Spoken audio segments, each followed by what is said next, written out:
Bristol میں ربیع الاول کے حوالے سے روح پرور تقریب منعقد کی گئی، جس میں حضور صلی اللہ علیہ وآلہ وسلم کی سیرت طیبہ پر تفصیلی بیانیہ پیش کیا گیا۔ تفصیلات تنویر بخاری کی اس رپورٹ میں۔ ایمان ملا ان کے صدقے، وہ کیا ہے جو ہم نے پایا نہیں، قربان میں ان کی بخشش کے۔ برسٹل کے حضرت بلال سینٹر میں سالانہ جشن عید میلاد النبی صلی اللہ علیہ وآلہ وسلم کی روح پرور محفل کا انعقاد کیا گیا، جس میں نظامت مفتی فیاض رسول جبکہ صدارت حافظ محمد الطاف نے کی۔ تقریب میں بڑوں کے ساتھ ننھے نعت خواں بھی شریک ہوئے، جنہوں نے ہدیہ رسول صلی اللہ علیہ وآلہ وسلم پیش کیا۔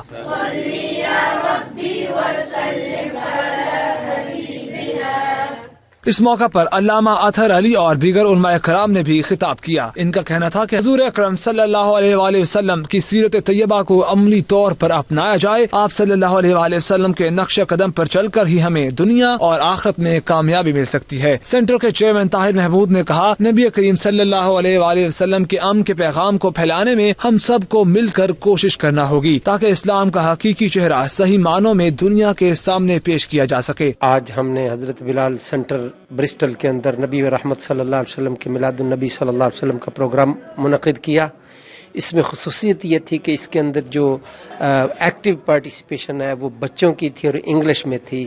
ہم یہ چاہتے ہیں کہ ان پروگرامز کے ذریعے نبی رحمت صلی اللہ علیہ وآلہ وسلم کی سیرت، آپ کے خصائل جو ہیں وہ اس طرح سے پیش کیے جائیں کہ بچے خود پیش کریں، تاکہ ان کے دلوں میں بھی حضور علیہ الصلوۃ والسلام کی شان اور سرکار کی ذات کا علم جو ہے ان کے دلوں میں بھی آئے۔ Today it was an absolute privilege to come to Hazrat Bilal Center upon the kind request of Mufti Muhammad Fazil Rasul Sahab to participate in the Mahfil Miladun Nabi alayhi salatu wassalam, a beautiful gathering, a spiritually uplifting gathering in which we learnt about the seerah and the perfect shamail of our Messenger alayhi salatu wassalam from our ulama karam, and perhaps more importantly from our children.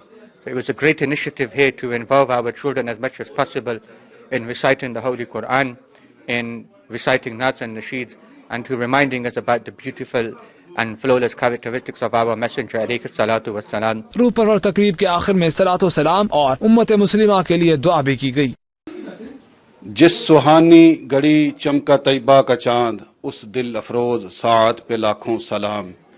اس محفل میلاد مصطفیٰ صلی اللہ علیہ وآلہ وسلم میں جہاں نبی کریم صلی اللہ علیہ وآلہ وسلم کے حسن و جمال کا تذکرہ ہوا، وہاں علماء کرام نے یہ بھی کہا، ہمیں دنیا میں اگر کامیابی چاہیے تو اسوہ حسنہ پہ ہمیں عمل پیرا ہونا ہوگا۔ تنویر بخاری، 92 نیوز، برسٹل۔